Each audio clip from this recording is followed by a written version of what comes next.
Source of protein, কোন ধরনের জায়গা থেকে আমরা প্রোটিন ইনটেক করতে পারি। খাদ্যের বিভিন্ন উপাদানে সোর্স অফ প্রোটিন পাওয়া যায়, তবে বেশিরভাগই দানা জাতীয় শস্যতে প্রোটিনের পার্সেন্টেজ বেশি থাকে। এবং প্রাণীজ সোর্স থেকে যদি বলি, দুধ, মাছ, মাংস, ডিম, বিভিন্ন জায়গা থেকে প্রোটিন ভালো কোয়ান্টিটিতে পাওয়া যায়।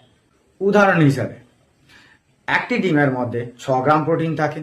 দেশি জলের মাছের মধ্যে আপনি পাবেন 400 গ্রাম মাছে 60 গ্রাম প্রোটিন, 250 গ্রাম চিকেনে 60 গ্রাম প্রোটিন, 2 লিটার দুধের মধ্যে 60 গ্রাম প্রোটিন। সমস্ত প্রকার চালের মধ্যেও প্রোটিন রয়েছে, তবে 100 গ্রামের মধ্যে 6 থেকে 9 গ্রাম, খুবই অল্প পরিমাণ।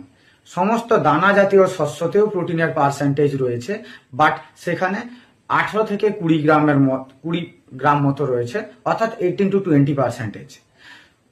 দানা জাতীয় শস্যের মধ্যে সয়াবিন দানার মধ্যে সবচেয়ে বেশি সোর্স অফ প্রোটিন পাওয়া যায়, সেখানে প্রায় 43% প্রোটিন পাওয়া যায়। সুতরাং আপনারা আপনাদের দিনকে ভালো রাখার জন্য প্রোটিনকে আপনাদের শরীরে ইনটেক করুন এবং শরীরকে সুস্থ রাখুন।